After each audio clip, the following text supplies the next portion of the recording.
Ya,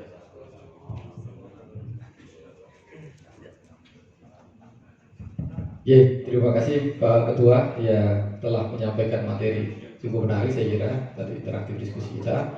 Tapi mohon izin mungkin masih bisa stay di sini ya. Oh, terima kasih banyak. Sekali lagi aplaus untuk narasumber kita. Nah, selanjutnya sesi Bawaslu. Ini tadi ada beberapa pertanyaan penting yang sempat saya catat soal bagaimana komitmen dan konsistensi aturan Bawaslu berkaitan dengan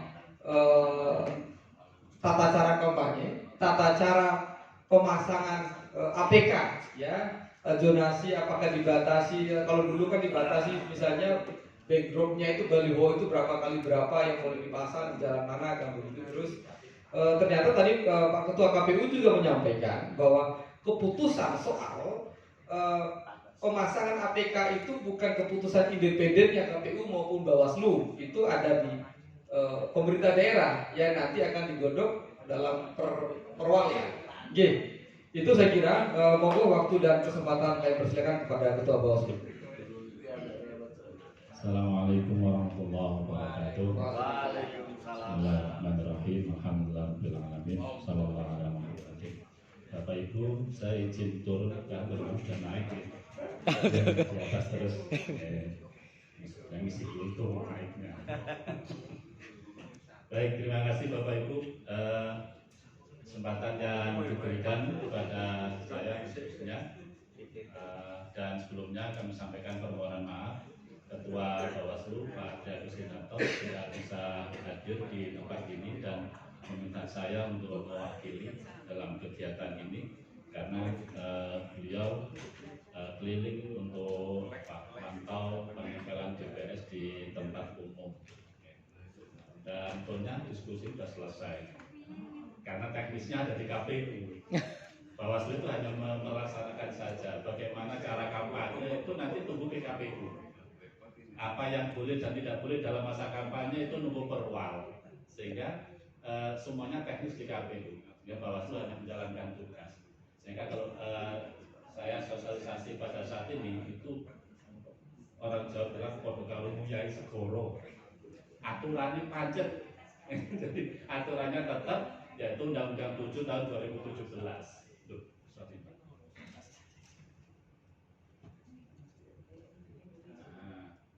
Cuman nanti di tahun 2024 banyak energi yang dikeluarkan oleh peserta pemilu. Karena di 2024 itu di samping ada pemilu presiden, DPD, DPR, kemudian di bulan Novembernya itu juga ada pemilihan wali kota dan pesertanya pun juga partai politik yang terlibat, sehingga 1 tahun di 2024 itu mungkin bisa dikatakan tahun politik ya.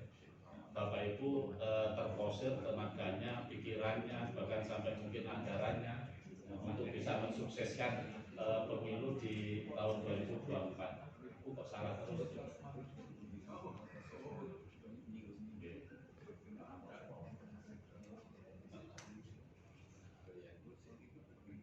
Kalau di jadwal panitia itu jam 10 sampai jam 12 ya. Siap. Nah sekarang sudah jam 11.20. Nah, seperti yang saya sampaikan punya segoro. Jadi ini tahapan-tahapan yang rutin akan kita lalui. Okay. Kemudian kita banyak lanjut mawon. Nah ini Bapak Ibu, dasar hukum pelaksanaan pemilu kita masih tetap menggunakan Undang-Undang 7 tahun 2017 dan Undang-Undang 7 itu adalah produk DPR dan DPR itu ada anggotanya. Jadi di sana juga dari partai politik sehingga kalau saya katakan itu adalah dari kita, oleh kita dan untuk kita. Karena di Undang-Undang 7 itu selain mengatur peserta pemilu, Bapak Ibu sendiri juga pesertanya. Kemudian juga ada bagaimana cara berkampanye. Itu juga di dalam undang-undang itu yang bikin juga tokoh-tokoh Bapak Ibu yang ada di pusat. Kemudian ada mengatur tentang bagaimana Pemda, bagaimana masyarakat, bagaimana KPU, bagaimana Bawaslu itu semua diatur di Undang-Undang 7 tahun 2017, sehingga KPU atau Bawaslu khususnya itu menjalankan amanah dari Undang-Undang 7 yang dibuat oleh pimpinan Bapak Ibu sendiri yang ada di pusat, seperti itu. Sehingga ketika mungkin ada yang berseberangan atau beda pandangan atau beda persepsi, nah itu mungkin bisa saja terjadi. Tapi kami semangatnya adalah menjalankan amanah undang-undang, seperti itu. Termasuk Bapak Ibu, bagian dari yang diatur dalam undang-undang itu, di sisi lain bagian yang juga ikut dalam membidani keluarnya undang-undang itu. Maka saya yakin Bapak Ibu akan lebih memahami isi dari undang-undang itu, karena sudah dari jalur dari vertikal, dari DPP sampai DPW atau DPD sampai ke tingkat bawah itu sudah tersosialisasikan. Nah, yang pertama berawal dari pemilu. Kalau pemilunya itu baik, maka insya Allah akan memberikan pemimpin-pemimpin yang baik dan akan menghasilkan peraturan yang baik, kemudian kebijakan yang baik, dan pada akhirnya adalah kesejahteraan. Nah, itu harapan kita semua. Tapi sebaliknya, kalau pemilunya itu kurang baik, maka akan muncul pemimpin yang kurang baik dan akan mengeluarkan peraturan yang tidak baik, kemudian kebijakan yang tidak baik, dan pada akhirnya adalah kesengsaraan. Jadi mudah-mudahan pemilu tahun 2024 akan berjalan cukup baik yang akan datang. Amin. Jadi itu. Jadi, nah ini Bapak Ibu refleksi di tahun 2019 nih. Bagi-bagi sembako di Jakarta Utara, caleg titik-titik jadi tersangka. Kemudian mantan Dewan Ponorogo terdakwa ujaran kebencian. Ini yang mungkin terjadi di pemilu. Ada hoak, ada ujaran kebencian dan sebagainya. Nah, ini yang ini di 2019. Kita berharap nanti di 2024 ya tidak ada lagi lah kasus seperti ini. Kemudian karena ini momennya politik, ya ada beberapa tokoh-tokoh politik yang berurusan dengan gedung merah putih, tapi tidak semua. Saya yakin masih ada politikus-politikus yang bersih, tetapi berbenturan apa yang dilakukan, dampak dari politik itu kadang-kadang harus berurusan dengan KPK, sehingga di situ loh undang-undang mengamanatkan adanya Bawaslu atau adanya pengawas. Jadi yang mengamanatkan sendiri itu juga undang-undang. Jadi Bapak Ibu, saya menjalankan amanat dari Bapak Ibu semua. Mengapa harus diawasi? Ya karena memang ada persaingan di sana, ada kompetisi. Ada kompetisi, sehingga agar kompetisi itu bisa berjalan baik, maka perlu ada pengawas.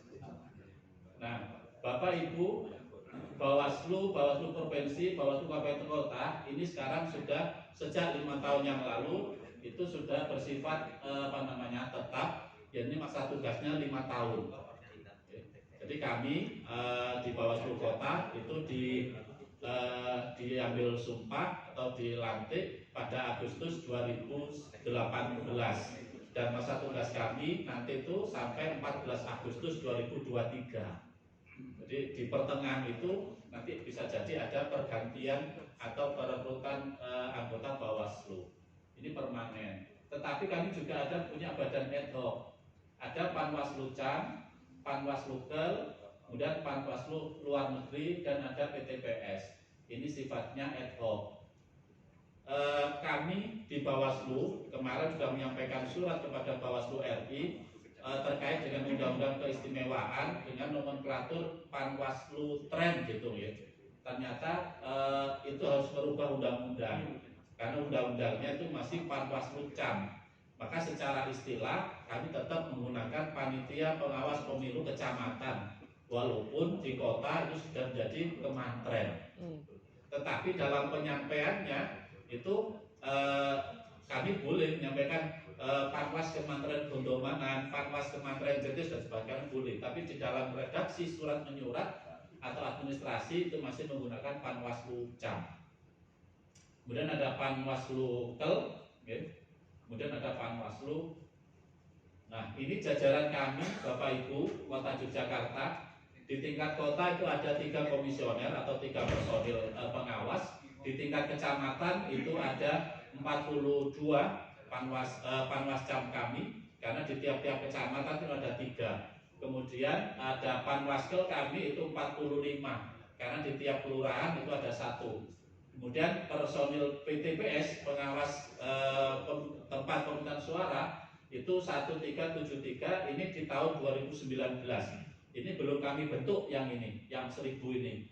Nanti akan berubah karena tadi jumlah TPS sudah berubah, okay? Tidak sebesar tahun kemarin. Nah, inilah pasukan kami. Tentu pasukan kami ya masih banyak kekurangan dari sisi jumlah maupun dari sisi kemampuan, karena memang bersifat ad hoc perekrutannya atau pengadaannya. Nah, ini tugas kami, mengawasi, mencegah, penindakan. Tetapi kami di undang-undang itu lebih mengedepankan pencegahan. Jadi pencegahan terhadap pelanggaran administrasi, pelanggaran tindak pidana pemilu, kemudian sengketa proses. Kami diutamakan untuk melakukan pencegahan. Nah, pencegahan yang kami lakukan, misalkan di masa kampanye, maka kami akan komunikasi dengan pelaksana atau tim kampanye. Di pencegahan agar di dalam pelaksanaan kampanye itu apa yang boleh dan tidak boleh kami mengingatkan. Nah, itu bentuk daripada pencegahan. Kemudian kami juga di 2019, pengalaman di 2019 itu kami ada agenda untuk bertemu secara berkala dengan pengurus partai politik, dengan peserta pemilu, supaya terjalin komunikasi sehingga lebih awal untuk bisa disampaikan terkait dengan hal-hal yang bisa dan boleh dilakukan dan yang tidak boleh dilakukan. Jadi pelanggaran administratif adalah pelanggaran terkait dengan prosedur. Misalkan kalau di 2019 pemasangan APK itu harus izin di dinas perizinan. Itu amanah diatur di mana? Di Perwal. Gitu loh. Jadi yang atur Perwal, di Perwal harus izin di dinas perizinan. Nah, bukti izin itu ditempeli stiker.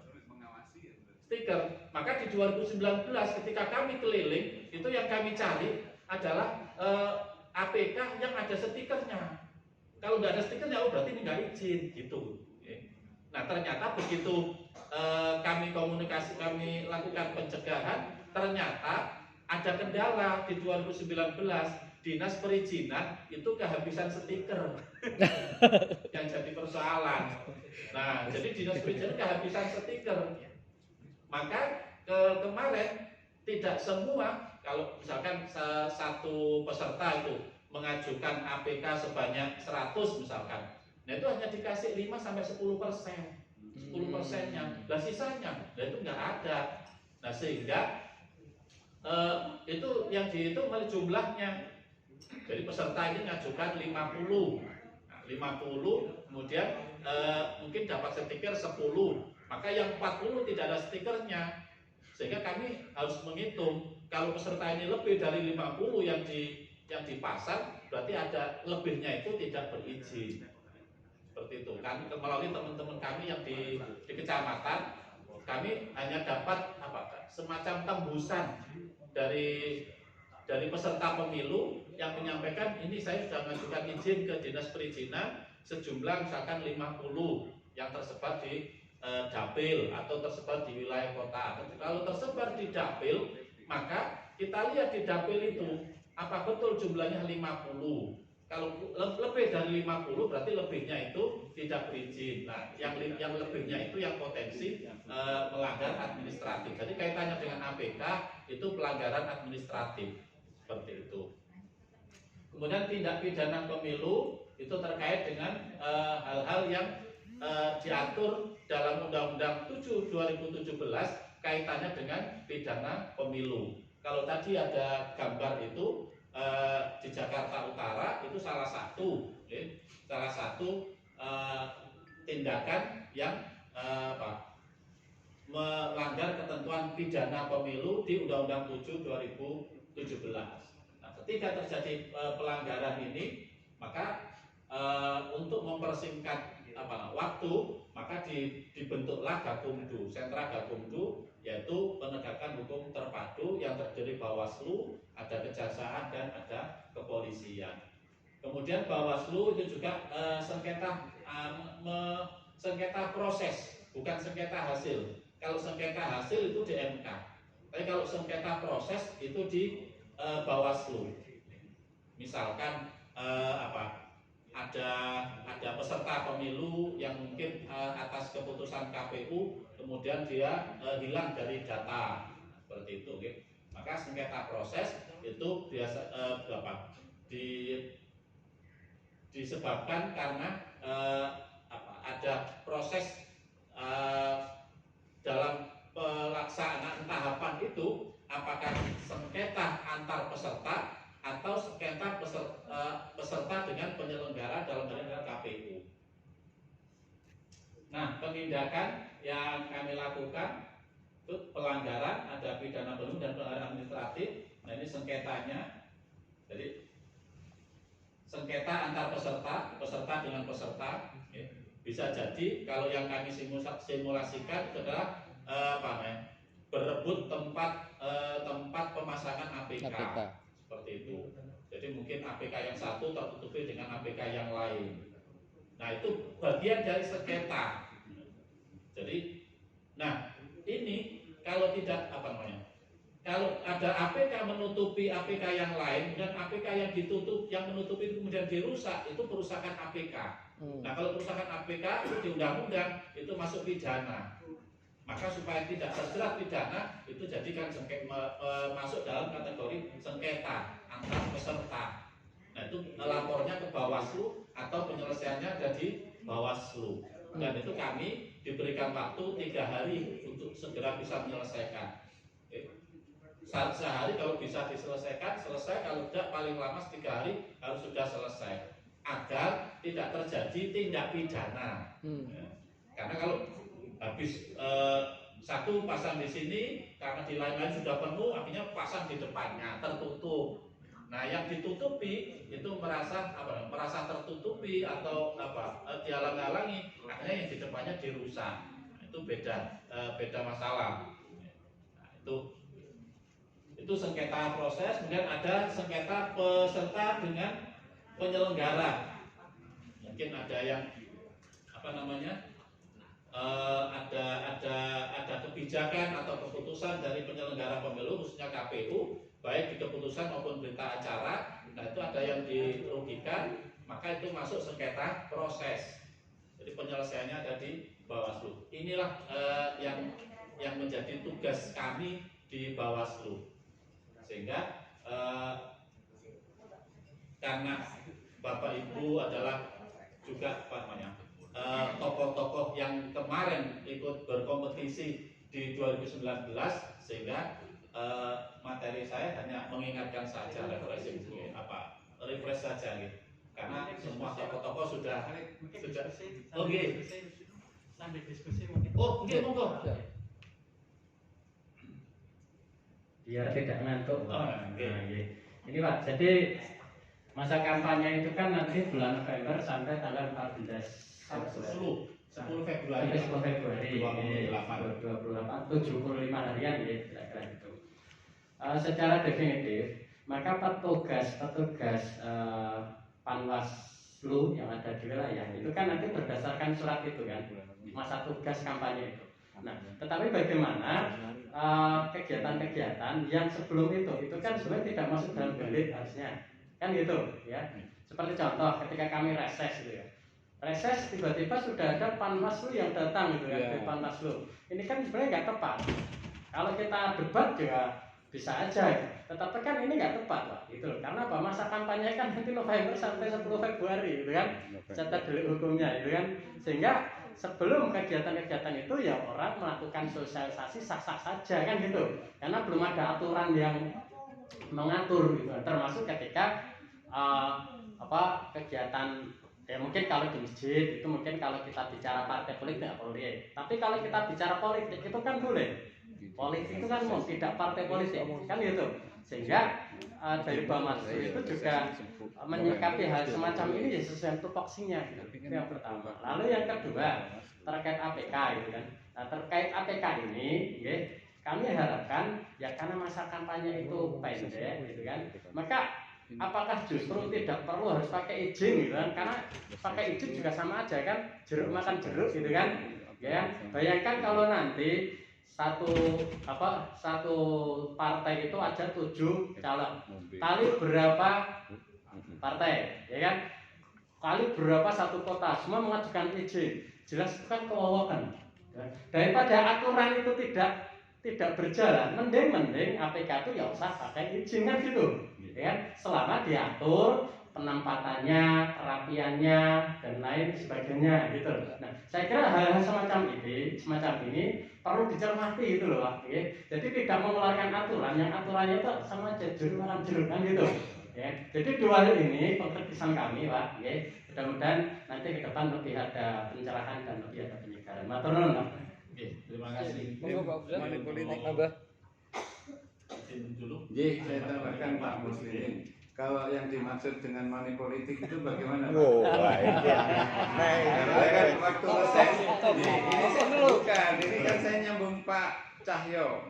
Waktu reses itu kan di luar, itu yang tadi udah disampaikan Pak Cahyo diawasi sama Bawaslu. Kemarin aja saya reses juga udah diawasi. Loh ini rum waktu Iya, saya juga.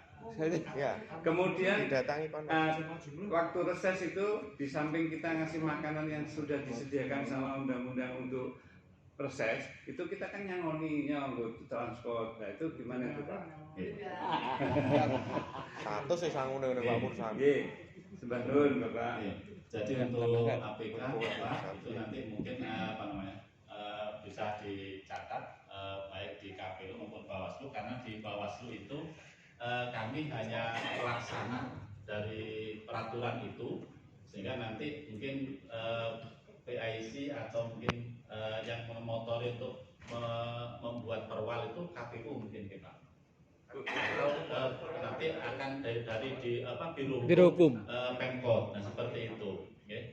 Jadi yang membuat merancang perwal itu adalah Biro Hukum. Nah, sehingga kami 2019 perwal 55 itu ya tinggal jadi Pak, tinggal melaksanakan. Kalau secara pribadi Bapak setuju tidak jika APK itu tidak usah diatur gitu kan? Itu yang penting nanti memang rapi sesuai dengan wilayah-wilayah. Secara pribadi Bapak setuju tidak? Karena kalau ternyata diatur juga jeruk makan jeruk kan tadi dikira tebang pilih dan lain sebagainya kan si malakama gitu. Kalau mungkin pendapat pribadi Bapak mungkin.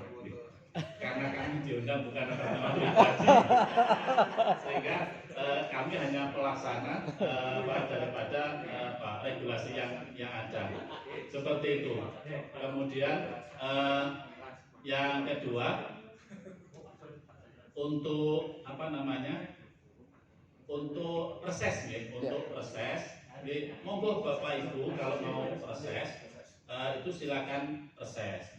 Kemudian apa yang tidak boleh dilakukan di reses, nah itu mungkin itu yang perlu dipahami. Karena begini, KPU pertama di undang-undang itu untuk kampanye itu ada 3 kategori kampanye. Yang pertama, kampanye pada masa kampanye, nanti tanggal 28 November sampai dengan tanggal 10 Februari. Yang kedua, kampanye di luar jadwal yang ditetapkan oleh KPU.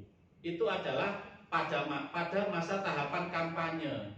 Jadi kalau kampanye di luar jadwal itu pada masa kampanye di 28 November 2023 sampai 10 Februari 2024. Misalkan kalau hari ini tanggal 14 itu giliran kampanyenya partai nomor 35, maka selain kalau ada partai di luar 35 kampanye melakukan kampanye, berarti itu kampanye di luar jadwal yang sudah ditetapkan. Tetapi di PKPU 33 tahun 2018 dan itu masih berlaku, ada kampanye pada masa sebelum dimulainya masa kampanye, sehingga saat ini itu yang boleh sosialisasi, nah, gitu, yang boleh sosialisasi.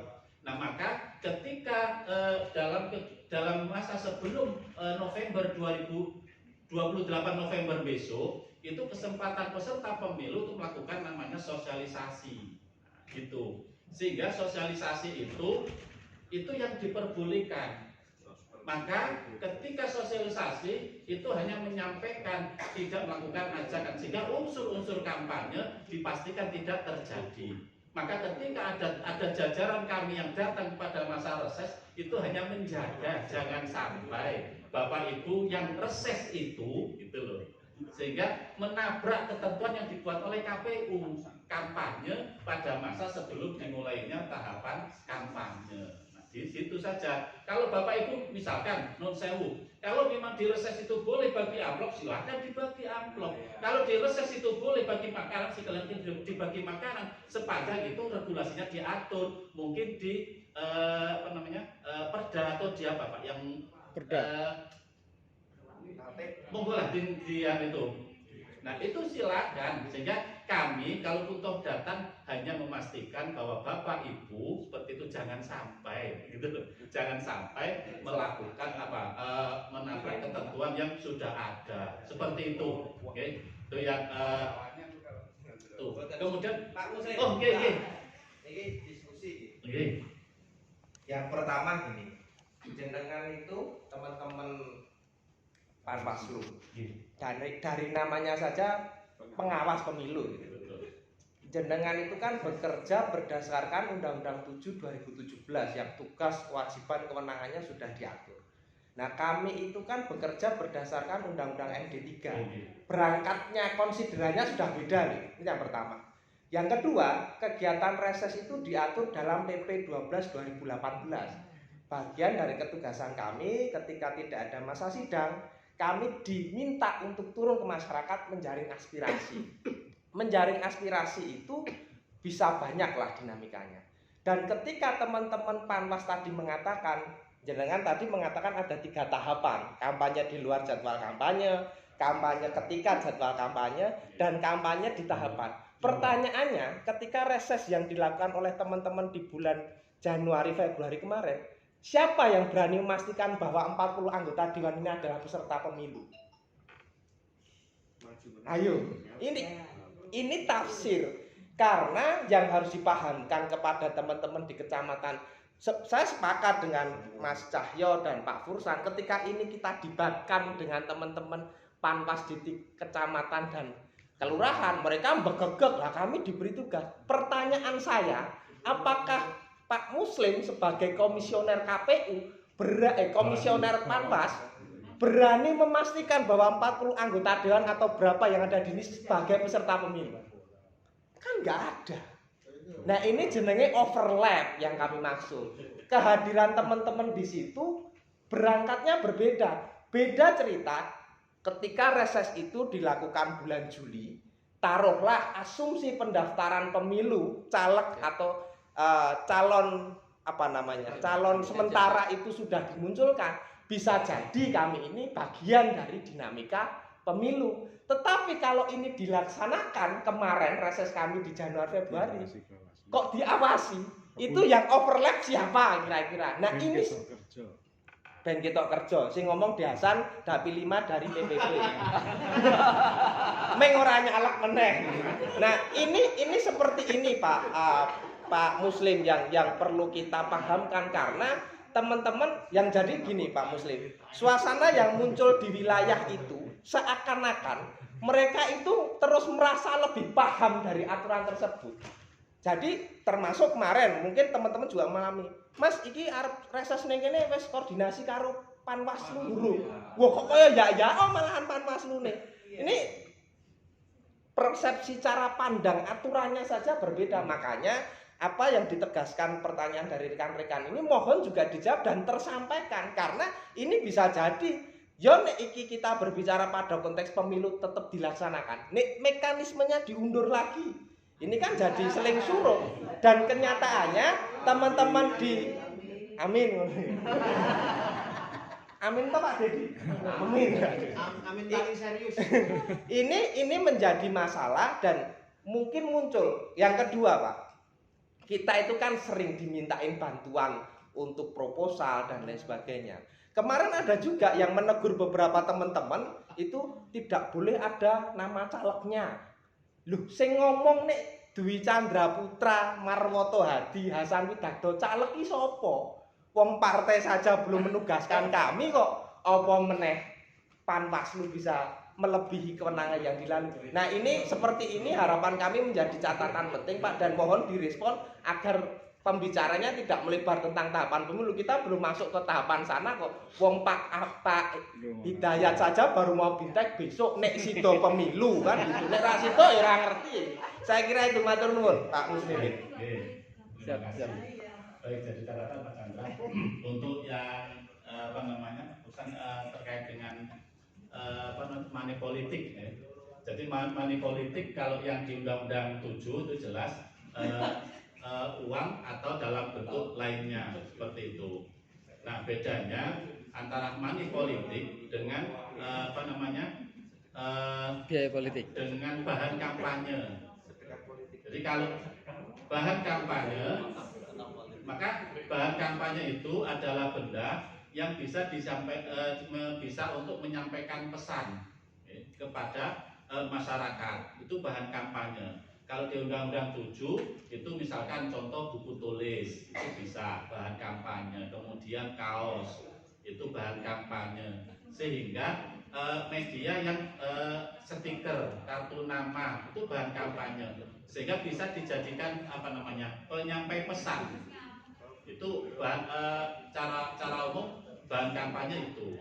Nah, yang tidak bisa digunakan penyampai pesan itu adalah bukan tidak termasuk bahan kampanye. Misalkan ada kecap kan gitu ya. Jadi kecap itu sembako. Nah, kita kan nggak bisa kecap kemudian kita tulisi dan sebagainya. Kira-kira pemahaman dari kami mendapatkan pengarahan seperti itu pada prinsipnya, sehingga bahan kampanye pun itu dengan ditentukan nilainya sekian. Maka ketika melebihi dari nilai itu, ya itu berarti pelanggaran dari bahan kampanye. Nah, terakhir Pak Muslimin, apakah kemarin gerakan yang dilakukan teman-teman Panwas di tingkat kecamatan dan kelurahan dengan mengawasi seluruh anggota dewan melakukan reses itu juga atas instruksi dan koordinasi dari Bawaslu Kota? Pertanyaannya itu. Oke.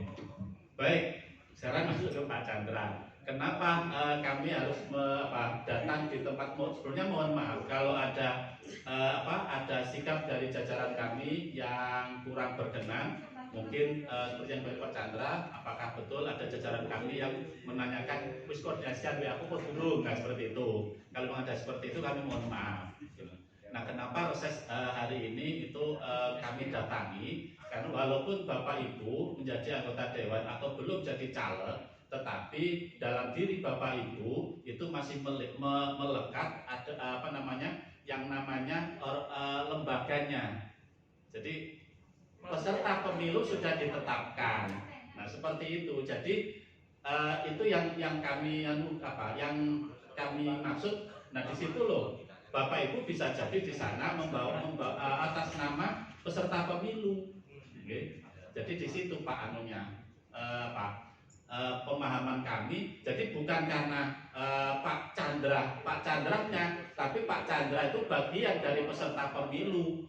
Nah, itu yang menjadi kami untuk melakukan mengawasi. Sekali kami benar Pak. Tidak.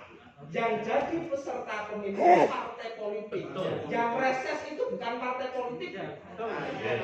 Anggota DPRD. Beda. Akan berbeda ini persepsinya karena belum tentu yang melakukan reses itu. Semangat gini pertanyaannya. Saya ini anggota partai dari partai PDS. Kalau ini asumsi ya, asumsi. Atau Hanura lah tahun 2014 gitu. Lah kalau Hanura nggak lolos, jenengan juga mengawasi kami sebagai apa?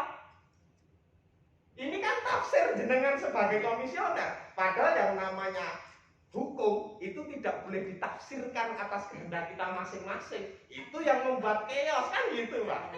Benar nggak? Kami bekerja itu bukan sebagai partai politik loh, sebagai anggota DPRD loh. Penyelenggara pemerintah daerah. Iya, kan gitu.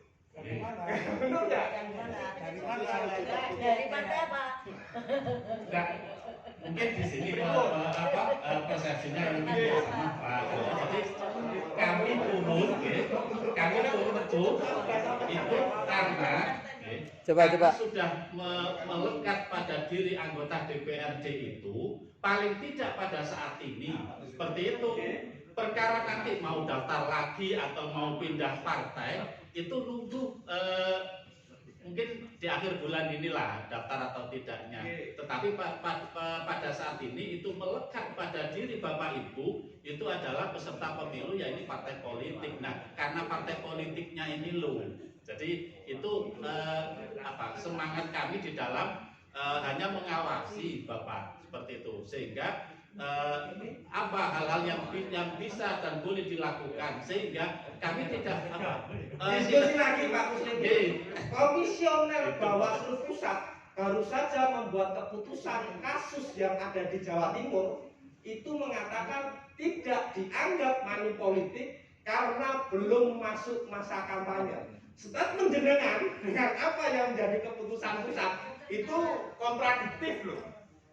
Baik. Ayo coba kita diskusi dulu. Nanti akan kami jadikan bahan untuk kami konsultasi ke atasan kami karena yang belum terjawab, apakah ketika teman-teman Panwaslu di tingkat kecamatan dan kelurahan mengawasi kami reses itu atas instruksi dan koordinasi dari Bawaslu Kota?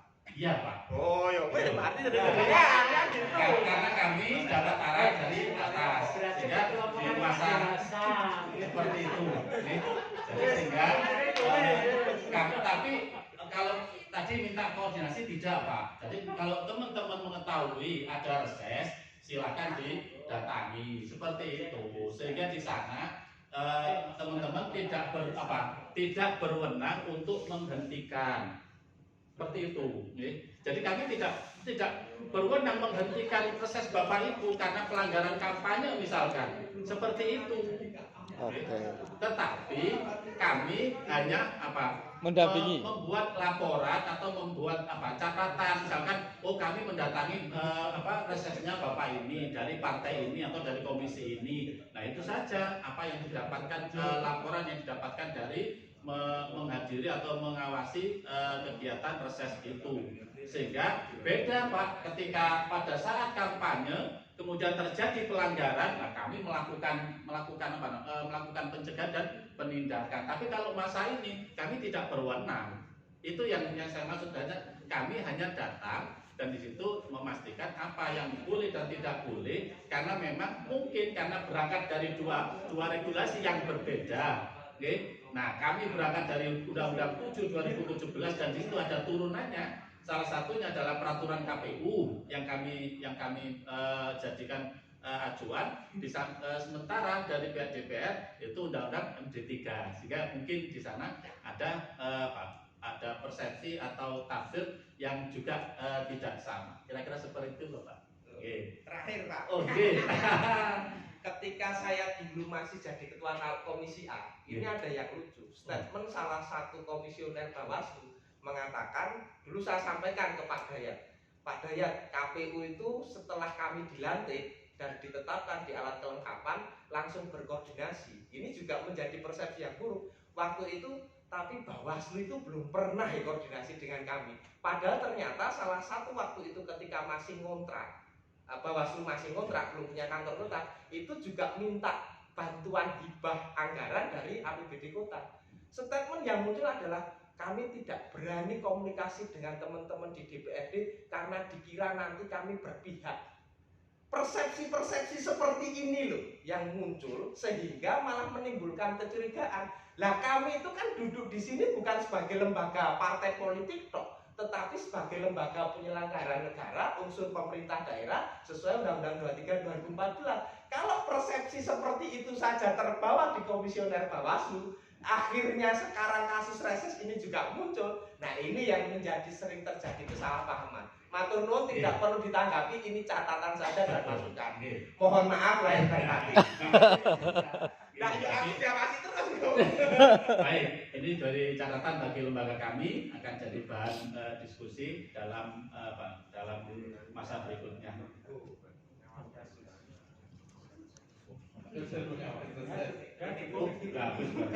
Nah ini saya berbicara kampanye ini, sudah selesai nih. Jadi ini kampanye dan ini metode kampanye yang boleh dilakukan. Jadi pertemuan terbatas, tatap muka, penyebaran bahan kampanye, pemasangan peraga kampanye, media sosial, iklan dan seterusnya. Jadi ini media-media metode di dalam berkampanye dan itu diatur di Undang-Undang 7 tahun 2017. Nanti tinggal menyesuaikan. Seperti itu, dan ini beberapa larangan yang ada di dalam dalam berkampanye. Nah nanti mungkin ini hanya tinggal mengulang saja, Bapak Ibu lebih paham karena sudah sejak 2019 kita. Nah inilah terakhir. Jadi dengan memahami lagi ketentuan-ketentuan yang ada agar kita bisa terhindar dari hukuman. Semangatnya seperti itu. Terima kasih Bapak Ibu atas waktunya. Mohon maaf segala kekurangannya. Waktu kami kembalikan kepada penyelenggara. Assalamualaikum warahmatullahi wabarakatuh. Waalaikumsalam.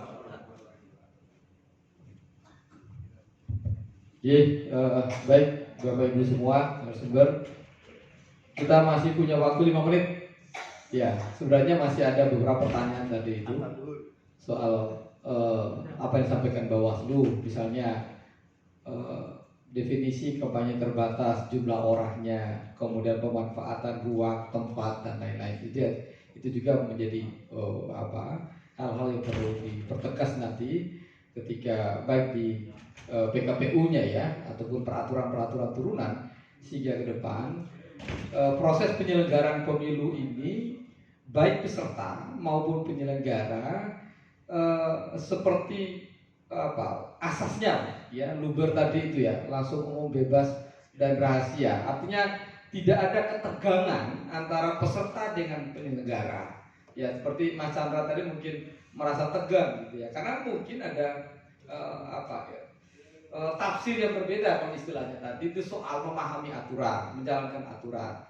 Dan ini juga penting Pak, saya kira KPU dan Bawaslu baik di PPK maupun Panwas mungkin ada proses koordinasi yang sama sehingga memahami, menerjemahkan aturan tadi itu, termasuk menerjemahkan pasal per pasal dalam baik PKPU-nya maupun peraturan Bawaslu-nya itu sama narasinya gitu ya, sehingga tidak menimbulkan ketegangan yang justru nanti di dalam penyelenggaraan pemilu saya kira mendegradasikan kualitas demokrasi kita.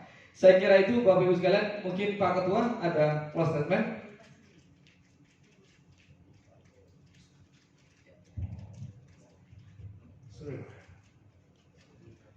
Assalamualaikum warahmatullahi wabarakatuh. Selamat siang. Pertama, terima kasih saya ucapkan kepada kedua komisioner KPU Hidayat dan Pak Muslim dari Awas yang memenuhi undangan kami di dalam bimbingan teknis. Kenapa ini kami selenggarakan ya tadi menjawab hal-hal yang belum connect. Nah ini teman-teman ini sudah tegang. Proses kok ono Panas ngawasi ya. Terus sampai tadi Pak Perusahaan bagi uang transport, tapi dia aman, katanya besok nggak nyalon.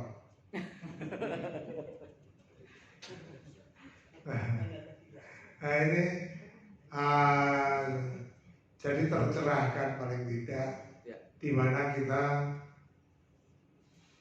semester depan triwulan ke depan itu sudah masuk ke masa tahapan tadi disampaikan. Jadi clue-nya di sini tanggal 17 Bintek PKPU, tanggal 18 sosialisasi ke partai politik, Mei sudah mulai persiapan tahapan, itu yang penting. Sehingga apa?